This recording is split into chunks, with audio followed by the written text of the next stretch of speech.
Hello, YouTube land. This is Brenton coming to you from Lexington, Kentucky, the Bluegrass State. Well, I have a interview, Bigfoot stuff. This person had been on the show before, so hope you enjoy it. It's some stuff she thought of before she had the encounter she told about last time, and then some kind of current activity on new property. But anywho, I'm trying to drum up some Patreons, and I'll leave a link in the description. And also, there's a PayPal me for one-time contributions. But I would like to drum up about a few thousand Patreons that would go on and pledge to contribute $5 a month, and we'll get a budget going. And I got some ideas of some things that I would like to do and bring you some really cool content and continue to serve the audience in a little bit better way. So, God bless you. Hope you join, and let's just go on to the interview. Thank you. All right, you can go ahead and start over. Okay. Well, it's good to talk to you, Brenton, because I have had some experiences since I recorded my first sighting with you on your show. And do you remember what that show was called, in case the listeners? Yeah, it was called, what I saw of it, it was Scary Missouri Bigfoot was the name of it. Okay. All right. And, yeah, it was the story of how my family had gone camping along the Pomme de Terre. Yeah. The little Pomme de Terre when I was about 14 years old. And that was the first time that we had ever heard of one or seen one, or I should say experienced it, because I still can't get over the sounds that they made. I say they because I do believe there was more than one there, but in the program I talked about the one that I heard. But it's amazing, if that was just the one making all that racket and all those sounds and stuff, it imitated other animals as well as making its own sounds, and it sounded very disturbed. And I really think that part of it was a show, and it was quite effective to get us to leave camp so that it could come in to where we had our food table, because we still had our little food table there, but my mom had whisked all the stuff away, the little camp stove and the wrappers, and we were always very tidy and very careful about that sort of thing, and so we were just sitting at the camp, at my mom and I at the campfire. My dad had hopped on a motorcycle and gone to visit some other campers, and I had a puppy with me, and I went into that story with your listeners before about how this thing approached us, came into camp. We just sat there. I mean, we sat there. We couldn't figure out what we were hearing. Yeah. It was extremely terrifying. It's something I deal with. That God helps me deal with that. But the fact that I live where they are now, and have for over 20 years, it just freaks me out. And it's something that I don't think you really get over. I think you adapt with it, and you grow and you change and you accept it and stuff, but just the whole idea that I go in and out of my home, and I have kind of like curfew. If it's dark, I don't go outside. If Right. When I put the trash out, I put it out there with a grain of salt, knowing it's going to be everywhere in the morning. Right. And there ain't nothing I can do to stop it, because you can put a lid on something, you can put 3 or 4 cement blocks on top of it. All I can do to move it, and it'll be open in the morning, and its stuff will be checked out. Yeah. And so, after we talked before, I got to thinking about, there were some things that happened down there where we camped that different people were talking about this bear that was aggravating people. But what we saw that night was not a bear. No way in the world was it a bear. We got too good a look at this thing and heard it and saw its red eyes and all of this, and that was no bear. No way in the world was that a bear. No one will ever convince me to even remotely say maybe it was a bear. There's no way in the world it could have been a bear. Right. And so, yeah, and the red eye thing, I saw that myself, and I don't care what anybody says, man. These eyes was glowing.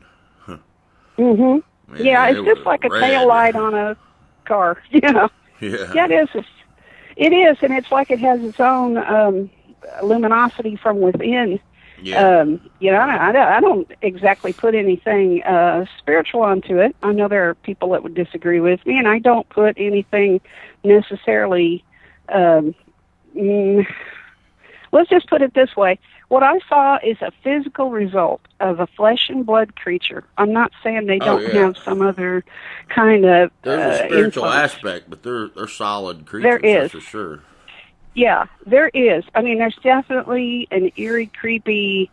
There's a very bad vibe going on with those. Yeah, I mean, when the one grabbed me, he had real fingers and real arm and real hand and fingernails and. Sure, and I believe you completely because I know I've experienced it myself, and until you do, you listen to other people, and there's always a part of you that says maybe it did, maybe they were confused, but whenever you have that experience and you go through your own mind over time, I try to talk myself out of it. Trying to come up with anything besides that.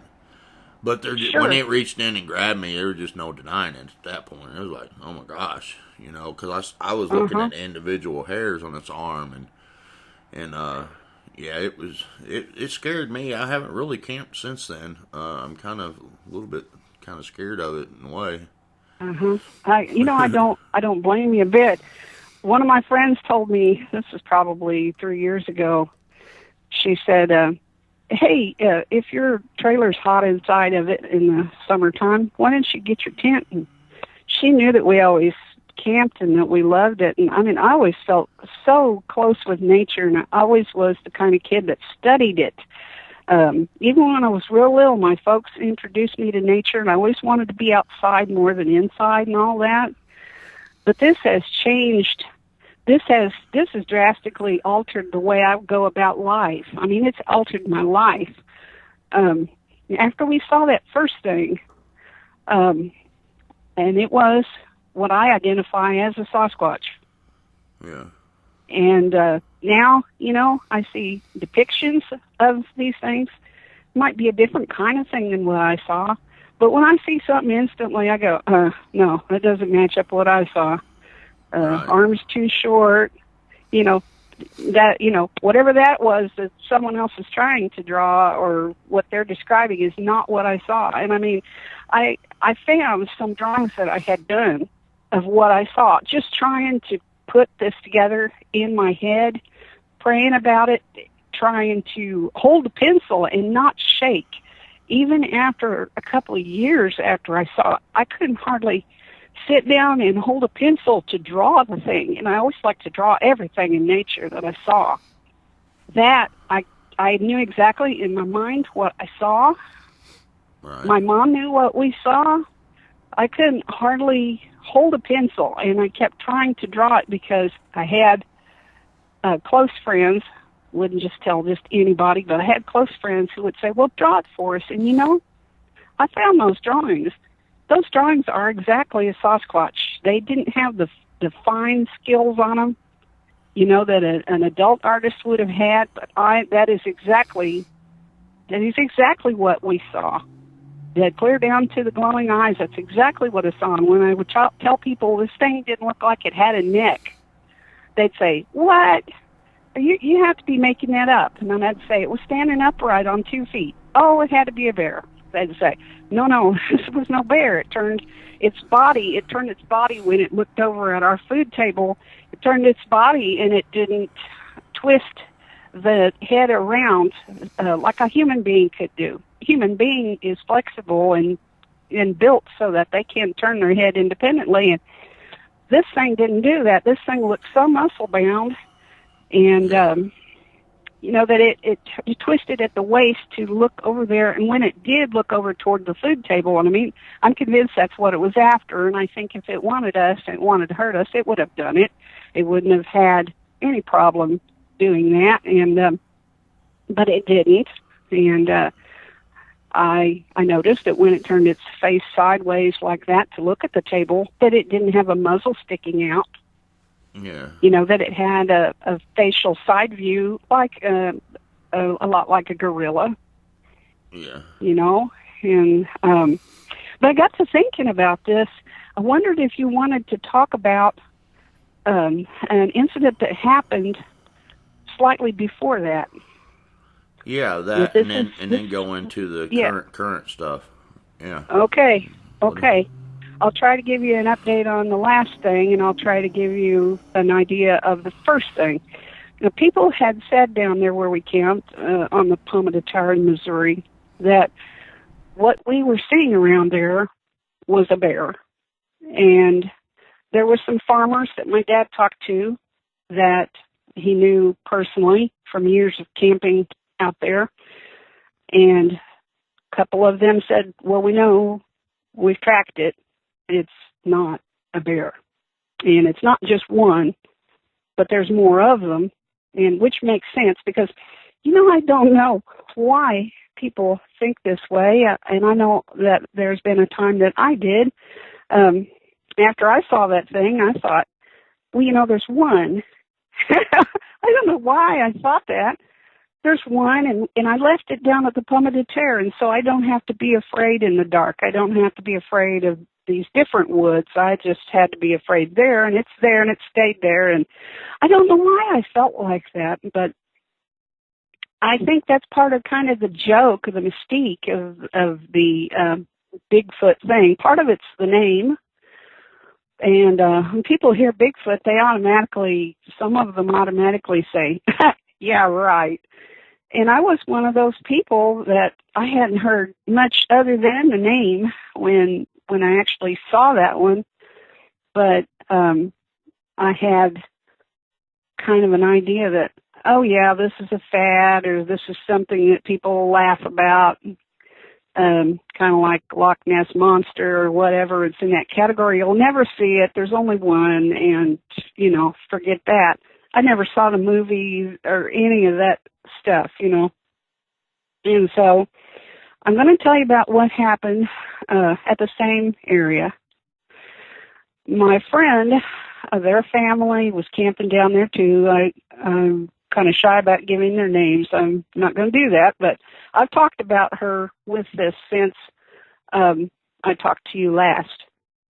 And we were 100% dead on with our recollections. And I told her, I said, I'm going to go first and then you tell me. And she said, yeah, that's exactly what I remember. So she's right on it with me. And we still both hold to what we saw. And so she said, hey, my little sister's not feeling good and she's going to stay with the parents in camp. But do you want to walk with me down to the low water bridge and see what we can find to do down there? We can throw rocks or whatever, because my dad had taught me how to skip rocks, and I could skip rocks almost as well as he could, which, you'd get on a nice day like that, you could get, 12 to 20 skips out of one rock. And we loved that. And I was trying to teach her what Dad had shown me. So we didn't have any little brothers or sisters hanging around, so the two of us took off together. She's about my age, 15 or so. At the time, I was had probably just turned 13.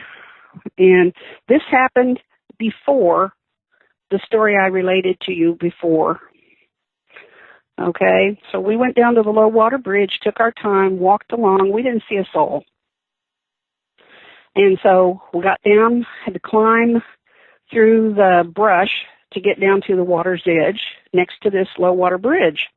And I always felt kind of creeped out about that bridge, and so I would always make sure when I got down there, first thing I did, I would look under the bridge and look up on the bluff up above the bridge and see if there was anything dark hanging around under the bridge or such like that. And she felt it too, and she would always say, I don't know why when I come down here I love it, but I feel kind of creepy when I come down here. And I said, yeah, I don't feel that way all the time, but I don't know. I said, I don't see anybody or anything. And so we weren't thinking about anything but maybe snakes and maybe another fisherman or something like that. And so we weren't anticipating any problems.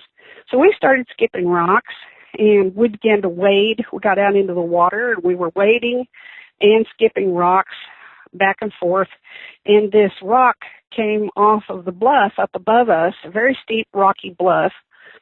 And it came down, and it landed next to one of us in the water. And I don't remember which one of us noticed it first, but one of us said to the other, hey, that's about the fourth rock that somebody's thrown down here.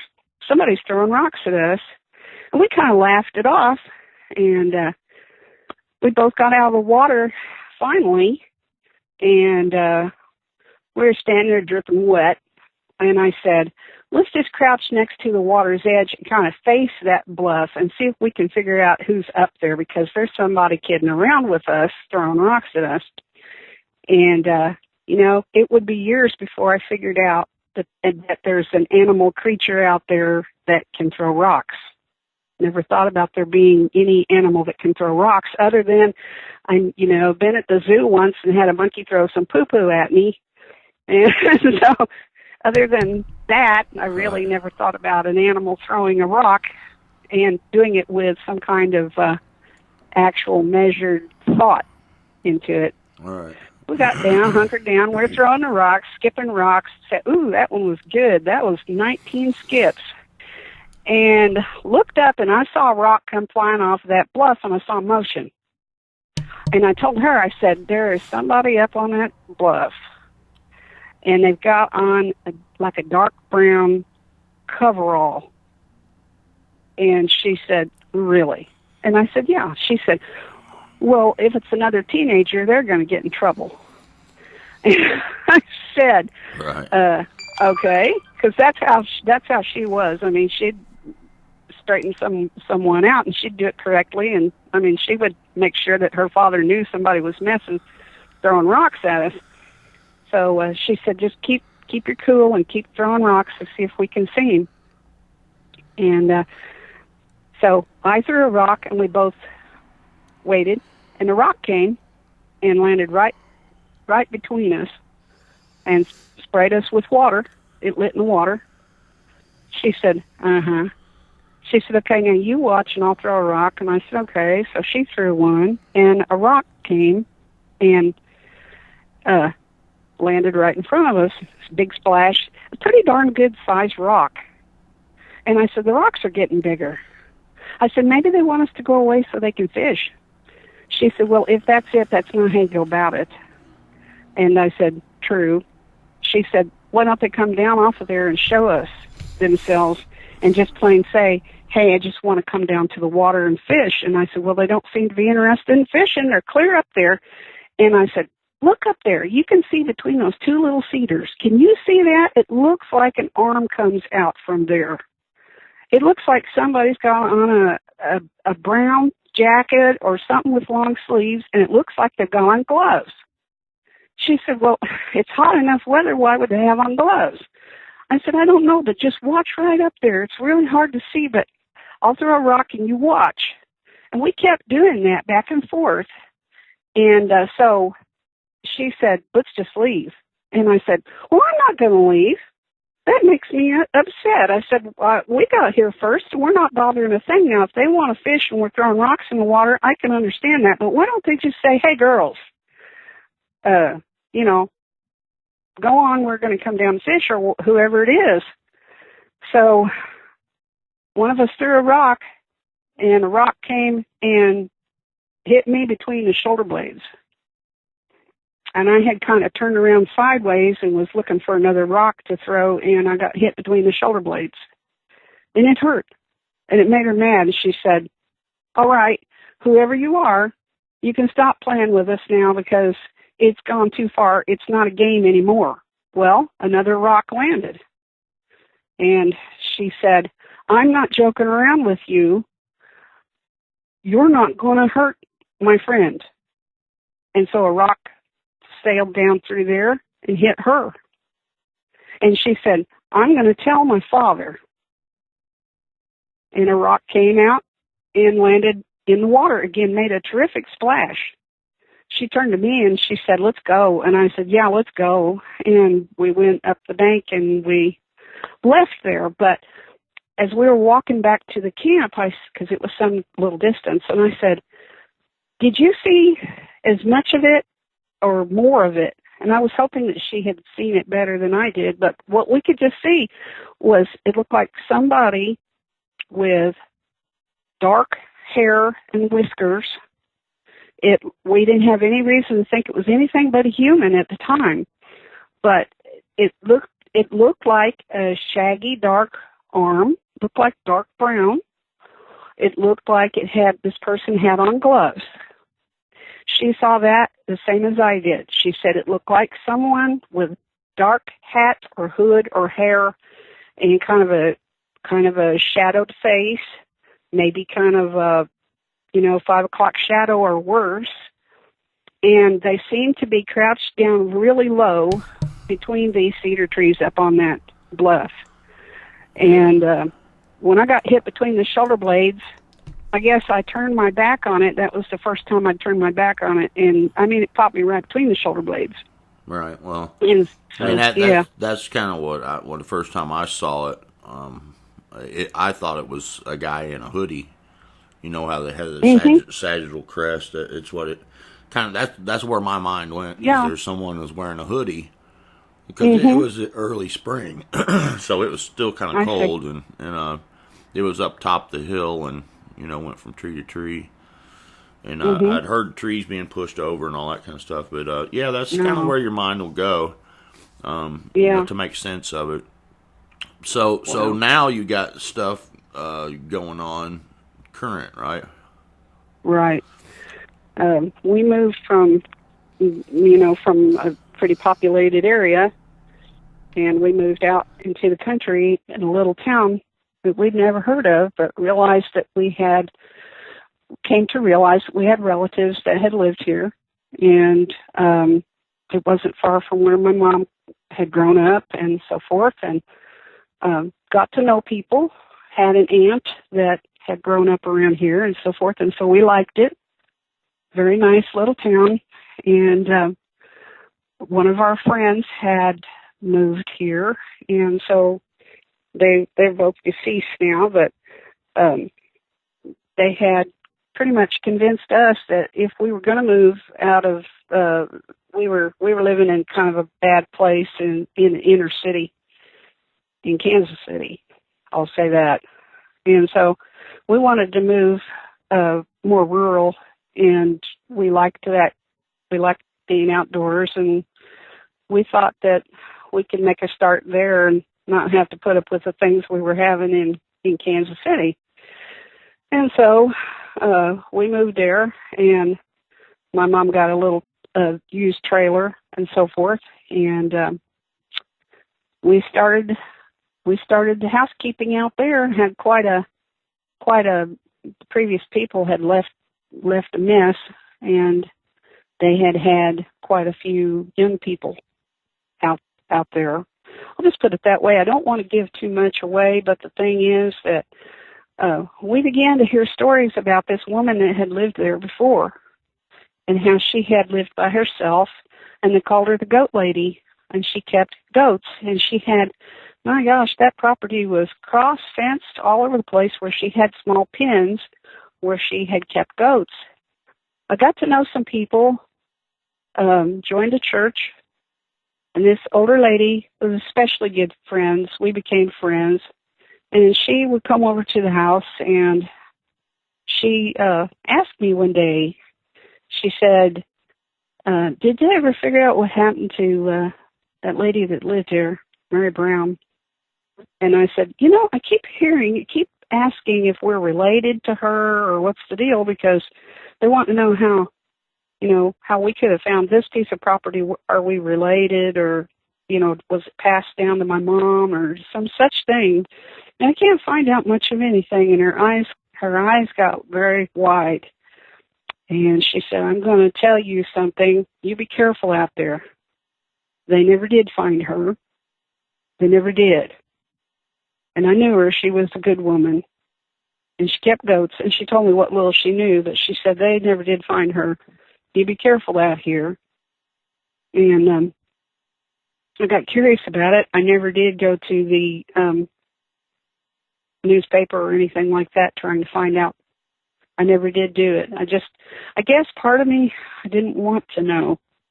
I guess part of me, I thought, if I find out something really grisly, then I'm going to always, think about that. And I'd rather just not know. Maybe one day I'll find out. But I just couldn't bring myself to just go plain search it out. Not being a computer person, I'm not one to go look up records. I would have gone in there personally and look into it. Maybe see if I could find a piece in the paper, about the disappearance or something. But what I could find out from people, yeah, that happened. Someone would say, yeah, she was gone. That was it. You mean you live there? Then I started hearing from younger people, closer in age to myself, who said, did you ever go out to any of those parties out there? And I said, no, I don't come from around here. So the story that I got on that was that the reason the property went up for sale in the first place was because someone's son needed to move out of the house and grow up and be a man, and needed to, stop laying around the house, and needed to have a home, and needed to learn what it was to get up and go to work in the morning, come home, take care of a yard. And he needed to settle down somewhere, and they thought that getting him out and getting him on a small piece of property and would teach him about life. And he needed to get out and start making a life for himself. And because he was that age, he needed to quit being silly, he needed to settle down. So that was the story I got. But this guy began to have his friends over, and they began to invite people. And before you knew it, you had a lot of people going out there, and they called it Party Central. And they kept a couple of horses out there. And after, apparently something happened out there. They'd had one of their big parties, people in various states of intoxication, had a big bonfire back there. I talked to one of the people that had been there, and she said that they had an attack. I said, an attack of what? She said, well, something attacked us. She said the people that were outside, that were partying outside down by the pond, were terrified and came running up the pasture, and a lot of them left, and they wouldn't go back. And she said when you tried to question them about what it was, they would say something black, something huge, was making sounds that was ear-piercing, frightening, strange. They couldn't figure out what it was, but it was running on 2 feet. And apparently it had help, because some of them said that they were surrounded by something physical that came up out of the woods. And so I couldn't get any more information than that on it. But we had already been living there for some years, that was probably in 2002. And we had been living there probably 3 years at least. We've been there 3 years, I know, because it's kind of hard for me to pin down an exact date, because we travel back and forth and there were times my grandmother was sick with cancer at the same time that my mom moved, that we decided to move. And it's kind of like we moved, and then bam, we found out that she had stage 4 cancer, my grandmother. And that'd be my mom's mother. And so we were back and forth a lot, and took turns taking care of grandmother, and nobody was down here full time for a while. And then I began to live down there full time, and that's when I began to really notice things. I could write a book. I kid you not. Somebody's probably listening to this like I do sometimes. I'll hear somebody say, oh, yes, and then there's a convenient book you can purchase, Well, I conveniently have my stories written here, and the price is $14.95 or whatever. No, but I literally have seen enough now, in hindsight, I've seen enough now that I could literally write a book if I cared to, but at this point I don't care to. But one of the first things that we noticed was this horse, and I had told you about the horse before. The horse, there were 2 horses, and the people that had the property last got one of the horses.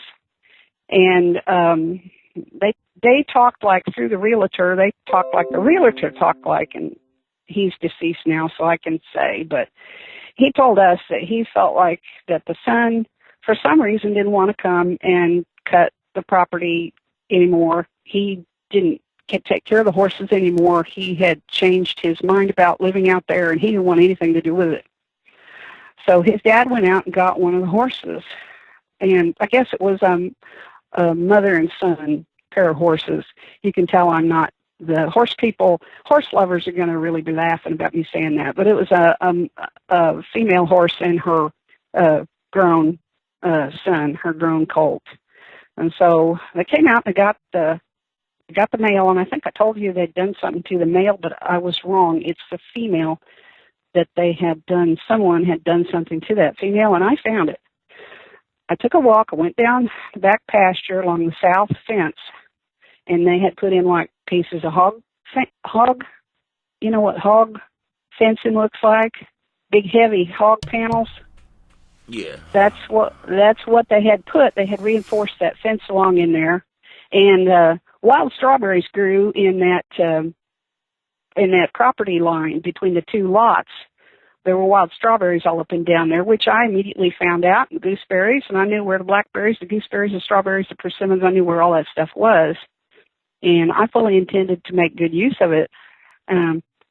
So I was down there going to check out how the plants were doing, the strawberries or whatever, and that's when I found this horse, and the horse had been, its abdomen had been opened, looked like it had been ripped open. I couldn't see any other wounds on this horse. It had its head, how it got its head up in there without help, I just can't imagine how it could have done that without help, because there's a piece of old farm equipment there, and its head was up through the spokes of this piece of equipment, the spokes of the wheel, quite heavy, and the horse, it looked like its mane was twisted in clumps, and I can't really say braided, but kind of like dreadlocked into the saplings that are growing all up through this machine. And the horse was on its back. Its legs were folded down in a really weird gesture. I mean, I've never seen one look like that. And it just looked like it died under terrible duress. On its back like that, a white horse. So it was quite horrific for me to experience, and I immediately thought, who would do this to a horse? And why would they do this to a horse? So here lay this carcass, and it didn't seem to be eaten on anywhere else, but it had the liver missing, and the intestines looked like they were pulled out and all of that. So when my mom got home, I told her about it, and I said, what do you want me to do with it? And she said, well, we're just going to leave it for now. I don't know what else to do, you know. It's too late to do anything. Well, sometime later, after some seasons had passed and the bones were laying there, I got in my head that I was going to take the wheelbarrow and I was going to take the bones and take them down into the woods behind. It was our property. And I thought, I'm going to move the bones of that poor horse so we can start cutting the brush out there. And no way to mow through there with all that laying there. Of course, there wasn't any flesh left on it. And I took those bones down to the woods, and I just kind of dumped them, scattered them. And as I remember, I had a hard time doing it because I couldn't get the wheelbarrow pushed down through there, Brent. It was just a tangle. So I had to take a few of the bones. You know, I took the skull, I took the longer bones, and I carried that back there, and I picked up what was left. I had to go back and forth to do it. Took it down there, threw it down on the ground. Well, time passed, and I got back there and had a creepy feeling around those woods. Never had been afraid of the woods before, but, you know, my experience earlier kind of flashed through my mind, and I always wondered, you know, if there was one of those things, then where all do they live and how many of them are there? So I went down there and I had a little 22 with me, and boy, I was getting the evil feeling like something was watching me with a lot of disdain, you know, downright hate. And I went down there and the bones, the horse bones, were stacked up neatly. Well, I got mad. I thought somebody's been on this property, and why would they come through the woods and take the time to stack up the horse bones? This makes no sense. I took my foot and I kind of nudged them over and left. And this was sometime later. I went back for some other reason, you know, various reasons to go back there. Like I had a little dog that would sometimes go missing or whatever. They never did hurt the dog. That was the weird thing. And sometimes that dog would come back smelling like a Sasquatch, like they had petted him or something. He's just a little Pomeranian, and he would come back smelling like that. And so I happened to go back in there, and the bones were stacked back up again with the skull on top. And again, I got mad, and I thought, what is the fascination with the horse bones back here? And why would anybody take the time, whether it was a hunter or somebody coming to gather berries or something, why would they do that? Why would they stack those back up? And over time, I just kind of lost interest in it, and, you know, various creatures carried them off or something, and that was the end of that. But the other thing that happened was we had put up hummingbird feeders. And, of course, raccoons and stuff, I realize they'll get into anything. They'll eat bird seed. They'll do anything. But, I mean, we had so many hummingbird feeders, and these feeders it didn't matter what time of day you filled them, they would be empty the next morning. And the hummingbirds aren't active at night. I know raccoons will get into anything like that. So I got grease, and we put up enormous shepherd's hooks, and we bought grease at the farm and home, and we put this kind of grease on there, and they were far enough from trees that raccoon and stuff couldn't reach it. And I thought I had it high enough up where I thought, well, I don't know if a deer would mess with that, but, you know, we've got it so high and looks like a deer would knock them down. But they'd always be hanging up just perfectly and be perfectly drained. So in a way, I think that I was between doing that and putting out my compost fruit scraps and stuff, apple cores and stuff like that. I had a spot picked where I threw things, and I had my compost hole over there. And I think inadvertently I was feeding them and didn't realize what I was feeding. And so I noticed the first thing that I saw in the way of a track was it looked like great big man's hands had dug all the compost out of the hole and had left these huge handprints, looked very much like human hands, in the mud there, and had really used some strength to do this because they had even dug back the grass that was surrounding this hole and left their prints in the mud, and had really dug that out time and time again. So it was just no doubt that something was after the compost that way. And I had tried to turn it and take care of it and stuff like that. And, after that, everything disappeared as fast as I could put it in the hole. And we always just said, well, raccoons, except, for that one thing that left its handprints in the mud, and what was it? Just as big. I mean, these prints were bigger. My dad was a laborer. He worked with his hands and had enormous hands. My dad did, but I mean, these would have dwarfed my dad's hands. And at the time, I couldn't make out what I saw later in another handprint in the snow that I realized what made these prints look different from a human hand. And I got a better look at it later on. But there was another thing that happened. One day, I wasn't feeling too good. I didn't feel like doing any digging or anything like that. And I went out in the back pasture, not far from the compost. I set up a board, drew myself a little target spot on it, got some handful of gravel, and I was totally by myself. And I thought, I'm going to pass some time by throwing it, make myself a little target and just kind of play around at it and throw rocks at it. Well, here again, I'd throw a rock, and a rock would fly up behind me and land near me. And this kept happening. And I probably threw rocks I was probably out there for nearly a half hour. And I got aggravated, and I turned around. I couldn't see anybody, and I'm sure they had to be close enough to be able to throw a small rock at me, like the size of driveway gravel, a good size gravel. Not the cheap stuff, not that crusher run stuff, the good stuff. And I thought, somebody's back here on the property, and why would they be so patient and sit there absolutely quiet? If it's somebody playing a joke on me, why don't they start laughing and come out, and I'll laugh with them too? It wasn't that way.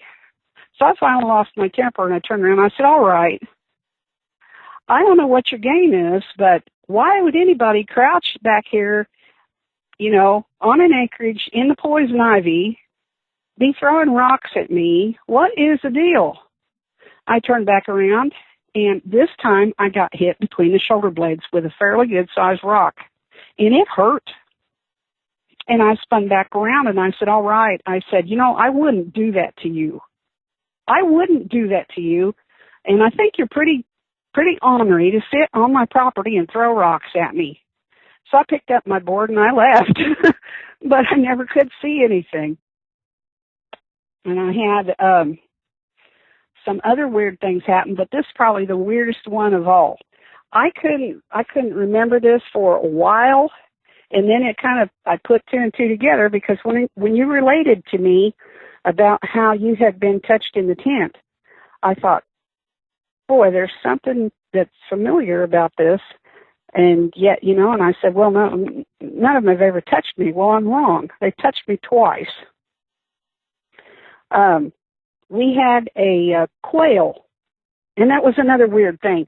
There was a quail. I was at home alone at the trailer, and I heard this bang, and I kind of knew where the sound was coming from. It sounded like it came from outside the trailer, like something hit the window, and it did, and the window was smashed. And on the floor in my bedroom was a quail. It was a nice, fat, bob-white quail. Only when I went over, I said, oh, that poor thing. It must have seen the glare on the window there because it faces west. And I thought, that poor thing had probably smashed into the window and broke its neck. Well, yeah, but it was cold. It was stone cold. I heard the smash, and I went and picked it up, and it was stone cold. It was as rigid as it could be. So how does a dead quail get thrown hard enough to smash out my jealousy window in my trailer and breaks the glass. And it's laying there on my bedroom floor. Broken glass all around it. And when Mom came home for the weekend, I said, well, I can't figure out how this happened. And I explained it to her. And she said, well, it flew through the window. I said, Mom, a dead quail can't fly through the window. And I mean, there's nobody around. Nobody could have thrown it from a vehicle. I mean, I could be out there. You wouldn't see 3 cars in a week's time. And there wasn't anybody there. By the time I got to the window, if there had been a car or a truck there, I'd have seen them pulling away. Why would somebody throw a dead quail through my window? And now what I think is I think it was a gift. I've been putting out the strawberries and the sugar water for the birds and stuff, and they were eating the bird seed and stuff like that too, and getting the strawberry tops and stuff out of the compost, and I think they took it as some kind of gesture. That's what I think now. But at the time, I didn't put it together, you know? Yeah. And so while the window was out, well, it might not have been dead. It might not have been dead when it came through the window. It might have got killed when it came through the window, basically. Well, see, that's what I thought too, but it was stone cold. I mean, it was rigid, rigor mortis. Its legs were behind it. Yeah. Yeah, its legs were straight out behind it, and it was croaked for some time. I could tell by the way the eyes looked that they were tacky. You know, it had been dead for a while. So that's how it got through the window, and it was a pretty darn good force to break the glass to come through the window, which I realize a big bird can break a window. I've seen it happen before, but it takes a pretty good sized bird. But so you know, dead as a hammer, and some of the feathers were messed up on its breast. Its neck appeared to be broken, which that can happen when they go through a window. But the eyes were dry and tacky, and it was just as cold and stiff as it could be. And so. Riggers. It had the riggers already. So I went ahead and slept in there. I never thought about there being, I don't know, I guess I'm silly, but I just never put together that these things could be living on my property. I guess I just didn't want to believe it. Because it's not something that you hear people talk about. And if you do say you saw something big and hairy, they go, oh, it's a bear. Well, even in these parts, people will say that, although you never see bear very much. And so, well, I went to bed in my bedroom with a broken window. And the way that the room was arranged is I'm lying in the corner of the bedroom with my head facing west, and the window is on the western side of the home. And toward morning, early light, I woke up. And I had a weird sensation like I was being watched. I just lay there perfectly still, and I had my back to the window. I was on my side, and something definitely, because I was fully awake, something definitely took a finger, felt like a large finger, and poked me in the back between the shoulder blades again. And I felt that, and at the time I thought, somebody touched me. And I scooted closer to the wall. And then I got to thinking, how did somebody touch me? What kind of arm have they got that they can put their shoulder up to the window and manage to reach me? I know it's a small room, but nobody's got that long of an arm that they can reach me and poke me in the back with a finger. I lay there for a long time, and I was just kind of terrified. I prayed about it, and I finally turned around, you know, twisted around and looked. I didn't see anybody there. I did smell kind of a bad odor, but it didn't linger too bad.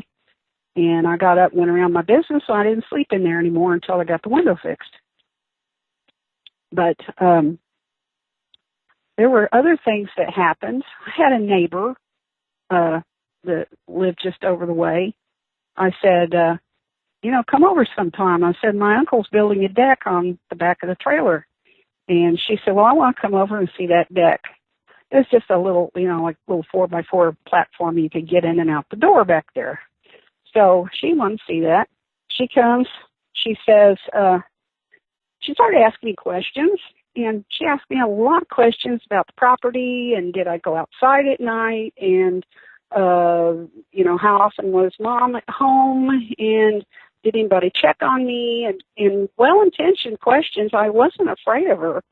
But I got to thinking, wow, she's just coming up with questions. Where I come from, the inner city, you don't ask people, you don't normally ask people questions because it's kind of people stay to themselves. And if someone asks you too many questions, you don't know them real well, you kind of get to thinking, or why are they trying to figure out when I come and go, or what's the deal? Well, I finally told her, I said, I like you a lot. I don't know you real well, but I said, why are you asking me so many questions? And she said, well, just no reason. I'm trying to get to know you. And I said, well, I appreciate that, and I want to get to know you too. And I said, you seem like a very good person. And she said, but why do you care if I ask you a question about your comings and goings and at night, and are you here alone and all that? And I said, well, I guess it's like this. You could have, and I was trying to be facetious, I said, you could have a blue gorilla chained in your front yard. And where I come from, you don't ask questions. You could have a blue gorilla, and I started laughing. You could have a blue gorilla chained in your front yard, and I would never ask you, what are you doing with a blue gorilla chained in your yard? It's because where I came from, you don't ask questions of people.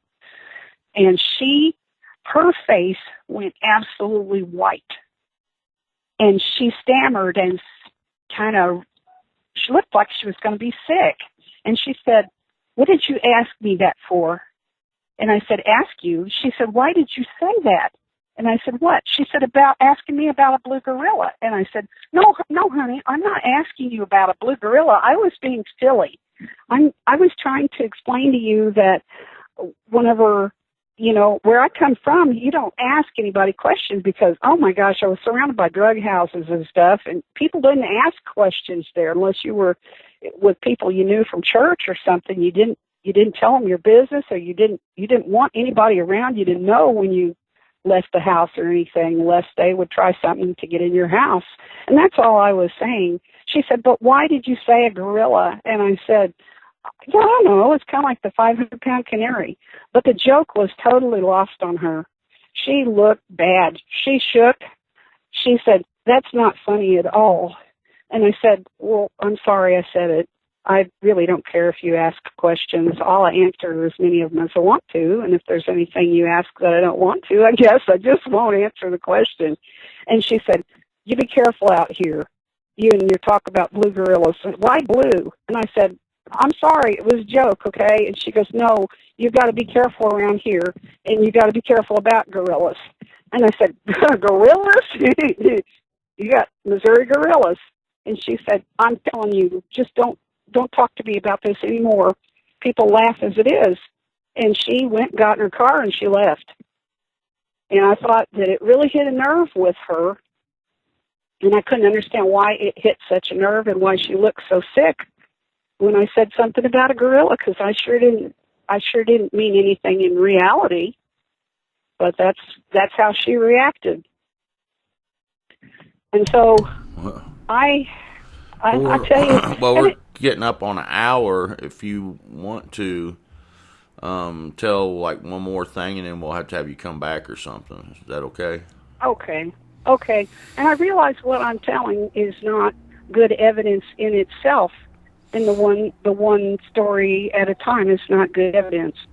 But in my life, this is what I've experienced, and it took me quite a while of remembering one thing after another to put it together and say, these things are living at my house. These things are in my yard. They're living behind my house in the woods. Well, when we first moved there, we would hear laughter at night, and we didn't hear it during the daytime. And whenever my mom stayed there, she would hear it too.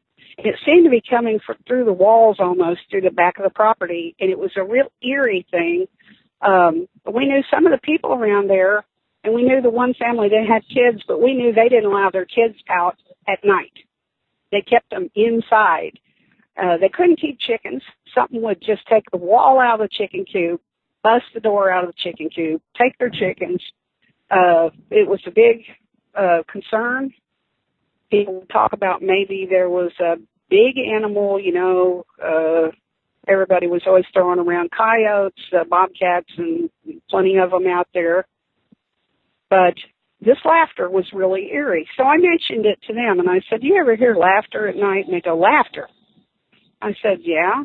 I mean, I didn't want to come out and say, yeah, I'm a nutcase, and I believe in Sasquatch now or something, but we heard this. It sounded like just exactly like if you're at a playground and there are kids there and they're laughing. You can't quite make out what they're saying, but they're playing and they're laughing. It sounded exactly like a playground of children, different ages, probably 4 or 5 voices, and it sounded like human kids on a playground. And we heard that for the longest time. We'd hear it at night, and it would be from a distance. Did I go out and look for it? No. I stayed my tail inside. And I really think that's why part of why I'm here today, is because it's dark, I'm not out there. But my mom would have to go to work, and she would always have to, when she stayed there with me, she'd have to go out at like 4 in the morning and go get in her car. And she had a couple of experiences where she said she felt like she was pushed from behind, and she would turn around when she'd get knocked down each time that happened, and sometimes with force throw her into the side of the home or into the skirting, and I mean it would be with force, and she'd fall down and her purse would fall and things would scatter. She had anything, her lunch, whatever. And this happened a few times, so we couldn't figure out why she didn't fall any other time, but she would fall when she was walking out to the car. And so that really concerned us because, I mean, she hit the ground pretty hard when that happened, but we never saw anything. And so, even though I'd sit up and watch her, I'd open the door and stick my head out and watch her go to the car. When I was watching, nothing ever happened, but there were plenty of other times that she felt like she was shoved from behind and fell into the skirting of the trailer, hurt her. And she got hurt from it. So I told her, I said, there's something weird going on around here. And I don't know, but I think that we got those creatures living here, the same that, and she'd say, well, I don't know. And I'd say, I think they're here. I do. I feel eerie. There are places on this property that I just simply won't go no more. And I went down a couple of times to get berries, and I got growled at. And it wasn't just your standard growl. This was a different sound. It really had a set of pipes on it, and it sounded like whatever it was really had like an evil intent. Well, I did have a day when I decided to go get mushrooms, and I'll try to be brief. I went out looking, and I found a few, but not very many. And I spent time. I caught a lot of time looking that day. Very pleasant day. Went back into the house, and when I came out, believe it had to be either just before dark or it had to be the next morning because I wouldn't have been out there. I wouldn't have gone out there at night. And there was a piece of tree bark. It's about the size of the length of about 2 of a man's hands together. In other words, about as long as your forearm might be from the elbow to the wrist. It was about that length, and it was full of mushrooms. And that was on the ground under my bedroom window. Wow, that's cool. Yeah, I thought it was really something, and I knew it wasn't any body. And the ground was so hard and clay, I never saw. I've had people tell me, have you seen tracks? Yeah, I've seen tracks in the snow. But I'm not a tracker. And I didn't see tracks, what with the heavy grass and the clay. But that was there. When I saw my mom again, I told her about it, and she said, "What'd you do with it?" I said, "I left it right there." And she said, "Well, did you pick it up?" And I said, "No, it was gone again." And I don't know if they tried to offer it to me and I didn't take it, and they decided, well, she's not going to eat it, you know. I don't know. But the bark, that's the thing. If another animal came to get those, where did the bark go? The whole thing was gone. You know, it's a big sheet of bark, you know, curved off of a small tree. The bark didn't look, bark wasn't decrepit old. It was a fresh piece of bark off of a tree, and I couldn't figure that out either. But went out to the mailbox along about the same time. We'd had a rain, looked down in a puddle near the mailbox, and here we are on a road, nobody with little kids that size living anywhere around, and there is a very distinct little child's bare foot in the mud right at my mailbox. And I didn't see any other prints, but I thought it was very odd. What person pulled up in a car on a deserted road, let their toddler get out and play in the mud puddle, and barefooted, and then picked them back up, put them in the car? That never made sense to me. You know, nobody would want to push a stroller out there in the middle of nowhere. I couldn't understand that. And these things were happening while it was dark, because then early the next morning, there it would be. So just had a number of weird, weird things like that. We recently got a pole light put in. I have to live there because I will tell you I'm disabled, and I have to live there until the property sells so the government can take my half. My mom and I still own it, but half of it is mine. I've tried to explain to them, and I finally just shut up about it, because I tried to explain to them, look, there are these huge animals, and I just said it that way. There are these huge animals that slap on the side of my house at night, and I am not free to go out of my house. I'm afraid to mow. They haven't hurt me, but I'll just tell you, I have given up the whole back part of my property. And yes, I own it, but I don't feel like I'm free to go on it anymore, because I actually saw one, and I believe I touched on that before. I told you that I saw one out in the road, like he'd been in a bee tree, and he was slapping bees off of himself. And I had been asking God about it for quite some time, and I said, God, I really don't want to see one again, and yet at the same time, I need to know if these things are really here, because I don't want to be taken by surprise. You know, I didn't want to, I didn't want to have to carry around a firearm, but it got to the point where I felt like if I had to, I would have to protect myself, and yet I knew from seeing one before that, I'd have to have an elephant gun, and I'd have to be an excellent marksman, and I'm just not hardly able to lift a gun like that.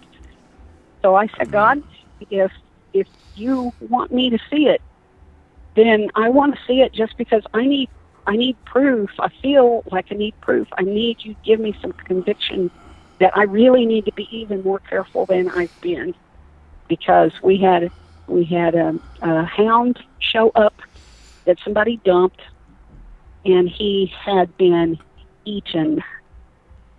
He was not well, and he crawled up under the camper, and I tried to lure that dog out, because I knew what was going to get him if he did not come in the house.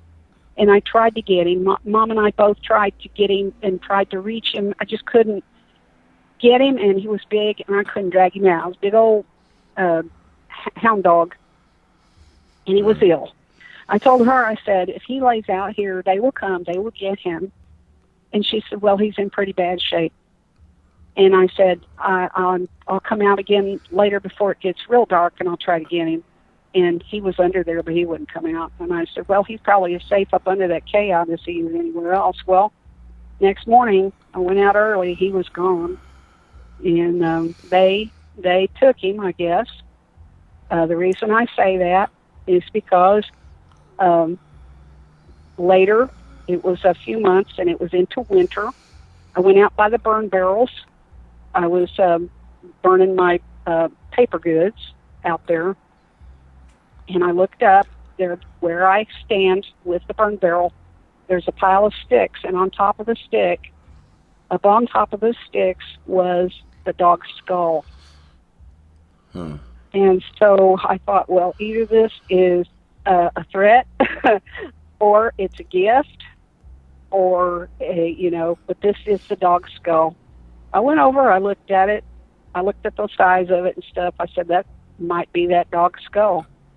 And so I dropped it down off of there, looked another couple days later, they picked it back up and put it right at the burn barrel and had moved it and set it back up on the trailer, the tail end of the trailer there. And no matter where they put it, I would knock it to the ground. They would pick it back up and set it back up there like, well, we ate this dog and this is what's left. But I never could figure out the messages that they were trying to give me. And I quit standing out at the burn barrels at night because I was just too afraid of what I couldn't see in the dark. Sometimes I get a little bit. I saw some eye shine back there. But all in all, I've got to say that God was protecting me, and I don't think that the male was aggressive. I think he was intensely curious, and I still didn't want to trust a creature like that. Animals are unpredictable, and I didn't know if I'd catch him on the wrong day or he'd be hungry or what the deal was, but I wasn't going to take any chances after that. And like I said, I told God that I wanted to see one. If it was there, if they were there, I wanted to know it. I thought I believe that there have been up to 8 individuals there at one time. And I have reason to believe that, and I had some camera footage that I got afraid when they started toying with my phone. My mom got a different phone, and I let those pictures go. And I wish I hadn't, but I let the pictures go. I had a number of pictures that I had taken around the property, and to be honest with you, I didn't intend to see one, but whenever I took pictures, I would see eyes, when I sit and actually study it. They're really good. I mean, they're not good. I don't mean good-hearted. I'm talking about they are exceptional at what they do. They don't, I think whenever people see one, most of the time, I think that it's because they're showing themselves to run you out of their area or to back you down or what. I think most of the time they're not surprised, but the one that I saw was surprised that day because I went out to the mailbox. I had been ill again, and I had stayed in the whole day, and that for that week I hadn't gone outside much. Hadn't made much noise or anything. And when I felt like it, I went out to the mailbox, and it was about 4 o'clock in the afternoon. And this was after I asked God. I said, let me see one, preferably not close up, so I can know if they're here. Yeah, wow. And so I went out to the mailbox, looked down the road, and there he was. And I got a look at that thing that other people that research and whatever would love to have seen. I saw so much detail because I had my mind set to it that if I ever see one again, it's hopefully not going to be like the first time where I'm scared so bad that I don't notice anything. And he was slapping at himself right as I turned at the mailbox. I had looked down the road, opposite direction, as if there might be a car there, which is just force of habit because there wasn't. And I turned, looked the other direction, headed north, looked down the road, and out from behind my tree line, alongside the field, it stepped out, completely covered in black hair. It was so black, it looked like its skin may have been like a dark gray, where there wasn't so much hair. It was very physically built. it looked like it looked like a thing of beauty. It was like a bodybuilder. It had very small waist. It was upright the whole time, on two legs. It like a person walks. And I noticed the arms were longer than a person's could be. And it was kind of slightly hunchbacked appearance, a very short neck. Just a classic thing that I have since heard other people describe. And I always wanted to just see for myself again and not be influenced by listening to other accounts. I wanted to look at it and draw it for myself. I still can't bring myself to draw it. But to me, we had a honey tree right there, wild bees in it. To me, he'd been in that honey tree because he was hopping up down and smacking and slapping at himself, and he was all preoccupied in that. But where he was standing, not standing still, but there in the road, on a gravel road, the only part of him that was hidden from me at times, because he was hopping up and down, it was frantic. I mean, he was obviously in pain with the bees swarming him because his feet were behind a little rise in the road. But I could tell he was close to the telephone pole, and I had seen people pull up, farmers pull up next to that pole a lot. And so I knew that he would have dwarfed the size of a truck. He would have dwarfed the size of a person, definitely, because he was right there, and I had something to compare it to. Yeah. And so he looked up, and our eyes met. And, in my mind, I told God, I said, yeah, that's what I saw before. That's it. Only this one looks taller. He was taller. Didn't see any red eye shine. This was 4 o'clock in the afternoon. I could see him perfectly well. Yeah. But that's what has my property. And I don't feel comfortable there. I must stay there. I'm not allowed to go until it sells.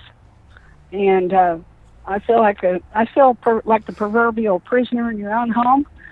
That's what I feel like, because I was in bed the other night, and have you ever had a situation where you wake yourself up snoring? Because Yeah. I've done that. Yeah. Yeah. I woke myself up snoring, and whenever I snorted really loud, snoring, not only did it wake me up, but I heard something or someone outside of the wall, outside my bedroom wall, and I counted the number of steps because the feet went thud, thud, thud, thud, louder than a person's feet could do. And it went thud, thud, thud, turned the corner around the end of the trailer, thud, thud, thud, thud, thud, and about 6 or 7 steps, it went almost halfway around that trailer, and it ended up at the front door. And I heard the front door bang. And of course, in a trailer, the front door isn't much. It's been broken and repaired before. I'm not going to say what broke it, but it was shattered in pieces, and I had to have the front door put together. And trailer front door isn't much anyway. And so I'm not enjoying living out there. I'm, like I said, I've been having some phone calls where this has begun since I came on the show.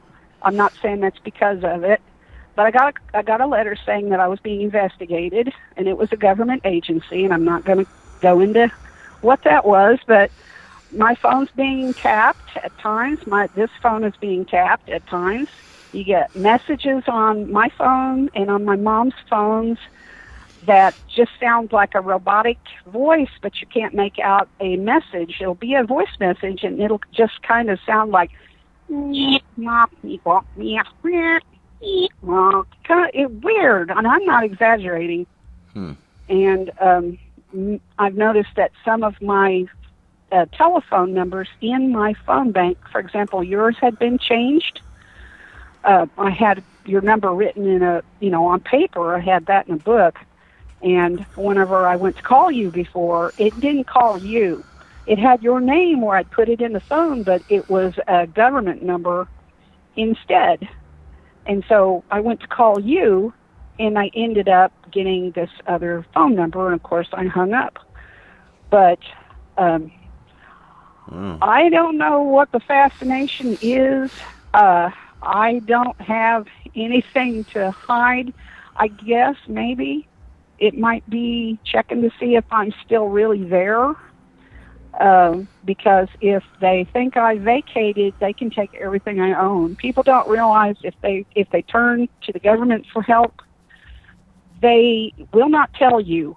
And I guess I should have been smart enough to know, but they take control. They can take ownership of everything you own if you go to them for help. And I did, and they've informed me that they'll get everything I own. If I have anything worth 25 cents, it's their business. If I spend 25 cents or more, it's their business. And so this home that my mom paid for is basically, I'm sticking my neck out saying this, but basically they know it's the truth. That it's got my name on it. My mom thought that she was providing for me. My grandmother was ill. We had to have a place to live. And going back and forth and stuff, my mom was afraid something would happen to her. Driving long distances, she put my name on her property and on that trailer. And so I accepted government aid. So now if I vacate that house, they get it. If I sell it, if it ever sells, then my mother gets half of whatever it brings, and my half goes to the government. That's how they work it. And I've had so many folks tell me they can't do that. Oh, yes, they can. They seize all kind of property, and in fact, they wouldn't have even helped me except I had something they could get. And, I'm not saying this is a bad government, or I'm not making a judgment. I'm just saying most people are not aware that if, in this state anyway, if you ask for help, I needed surgery. The surgery saved my life, and I didn't have the money or the insurance for it. So I signed my life away. I didn't realize I was doing it, but I didn't know that was the ramification. I just thought I'd get help for a while, and then I would go on and I'd be able to move on and work again, and that's what I thought would happen, but it's not. Well, but I just, I want to talk to you again. Text me next week, and you can come back and tell about the preacher thing or something. Oh, gosh. This has been going on for a while. I know that, there are people who've been in the woods all their lives and never saw anything. I'm happy for them. I hope that they can continue to have many years of enjoyment, recreating outdoors. I wish them all the best in the world, and I pray for their safety. All right. Because there are things out there, period. There are things out. Sure is. Yeah. Well, I thank you for telling what you have so far today, and just text me next week, and we'll talk again. And okay. Well, I appreciate you, Brenton, and just God bless you, and take care. And when I can get a phone again, I'll holler at you. Okay. Okay. All right. Well, okay. Thank God you. bless. God bless. Bye bye. Bye bye. All right, YouTube land. I hope you enjoyed that. I've got another interview I'm going to do here in a few. But, if anyone wants to help support this channel, you go to PayPal me for a one-time contribution. But I would like to get a few thousand Patreons to go on and pledge $5 a month, something like that, and get a budget to where we can do some cool things that I've got ideas for. But until the next time, God bless you, and we'll see you on the next video. Bye-bye.